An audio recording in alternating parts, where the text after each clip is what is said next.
जय अलक्तणी, जय अलक्तणी, जय अलक्तणी। दोस्तों, आज मैं वही बात कहने जा रहा हूँ। जो लोग कहते हैं कि यदि धर्म हिंदू जो है वो खतरे में है, तो विचार कीजिए कि हिंदू धर्म के इष्ट देव और उनके भगवान, इन सब लोगों को, सब देवों को हाथों में तो बड़ा हथियार हो सकता है। उनके भगवान विष्णु, जिनके हाथों में चक्र है, गदा है, और भगवान शिव, शंकर, इनके हाथों में भी त्रिशूल है, और भगवान राम के कंधे पर धनुष है, जिन्होंने चुंबक जैसा एक शूद्र का, महापुरुष का ध्वंस किया, हत्या कर दी, क्योंकि वो शूद्र चुंबक नामना महापुरुष ज्ञान की भाषा बोलते थे। इसीलिए इन ब्राह्मणों को अच्छा नहीं लगा और इनके भगवान राम को आदेश दिया और ये चुंबक महापुरुष को मार डाला। तो इस वक्त पर इन ब्राह्मणों को लगता था कि जो ज्ञान हमारे सिवा और किसी के पास नहीं होना चाहिए, वो ज्ञान आज शूद्र के पास क्यों। और उनके भगवान श्री कृष्ण, इनके हाथों में भी धनुष, गदा और चक्र भी था।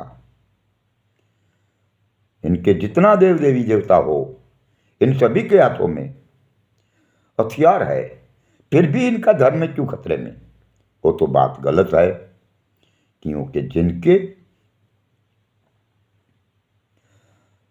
इष्ट देवों के हाथों में हथियार हो, वो तो स्वयं रक्षा कर सकते हैं।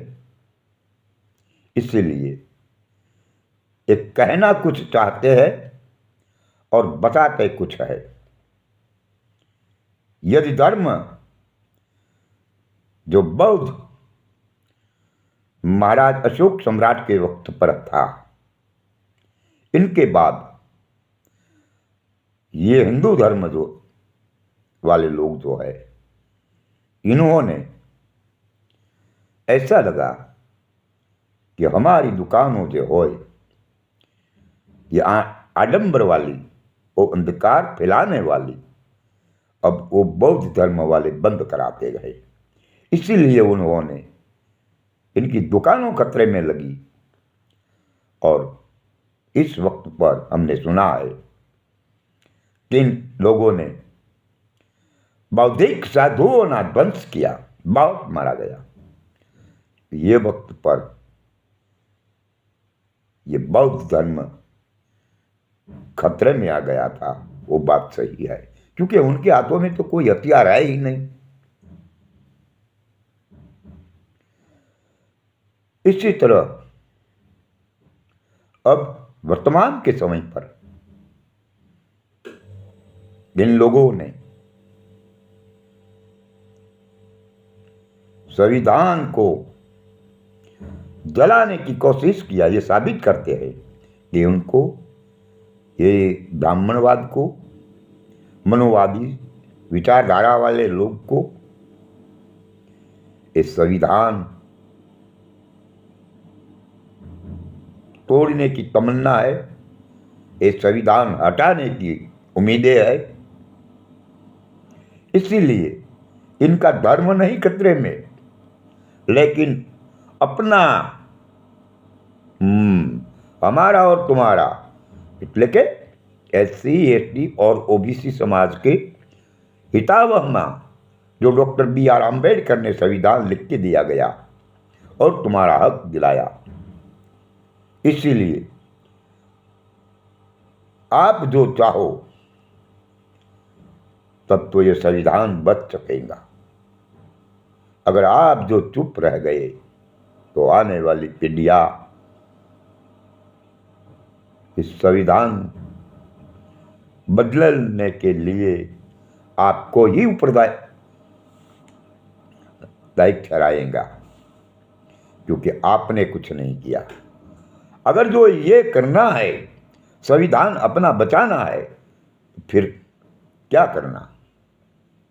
हमें सुना है कि संसद भवन में अपना ही संसद सभ्य है, उनको राजीनामा दिलाया जाए और ये भाजपा वाली सरकार को गिराया जाए। ऐसा हो सके तो करना पड़ेगा। अगर ऐसा नहीं हुआ तो खतरा संविधान को चौकस हो सकता है, क्योंकि अब तक तो जो नरेंद्र मोदी ने कहा था कुछ और किया है कुछ। उन्होंने कहा था कि हमारे जवान भाइयों सरहद पर मरते हैं, हमारे हाथों में एक दफे सरकार बनाने का समय दिया जाए तो एक के बदले में 10 माथा ला के दूंगा। मगर ऐसा हुआ नहीं हुआ, उल्टाना। इनकी राजनीति करवाने के लिए वो तो मरवाते हैं लोगों को। और उन्होंने कहा था ये हम 15 लाख रुपया देंगे, ऐसा हुआ नहीं हुआ। और कहते हैं इनके प्रधानों कि वो जुमला था। और ये मोदी जी ऐसा बात करते हैं कि इस देश में अंधकार को, अंधविश्वास को सगा नहीं मिलेगा। तो फिर इन्होंने जो मंदिर बनवाया वो क्या है? वो अंधकार नहीं है, अज्ञान नहीं है, अंधविश्वास नहीं हो, तो फिर क्या है? जिनके भीतर में सर्वोपरि परमात्मा का ज्ञान हो चुका है, वो कभी मानवता को छोड़कर जातिवाद की ओर जा नहीं सकता। मगर वो जातिवाद का जहर घुटा घुटा करके फैला रहा है और आप और हम सबको आपस में झगड़ाते रहते हैं और वो उनकी रोटियां सेका रहा है और खा रहा है आराम से, और इनके नज़दीक वाले लोगों को खिलाते रहते हैं। उन्होंने कहा था हम देश नहीं झुकने दूंगा, मैं देश नहीं बेचने दूंगा। मगर उन्होंने किया क्या? देश को झुकाने की कोशिशें किया और बेचने की भी कोशिशें किया। इन्होंने रेलवे बेच डाली, एयरपोर्ट बेच डाला, LIC बेच डाली, शिक्षण की बेचने की तैयारियां हो चुकी है और स्वास्थ्य भी बेचने की तैयारियां हो चुकी है। इसीलिए हमारा सारे देश को अनुसूचित समाज, अनुसूचित जनजाति समाज और OBC समाज से एक जाहिर अपील है अपने विस्तार के जो संसद सभ्य हो इनको समझाइए और इनको इस भाजपा सरकार से हटाइए।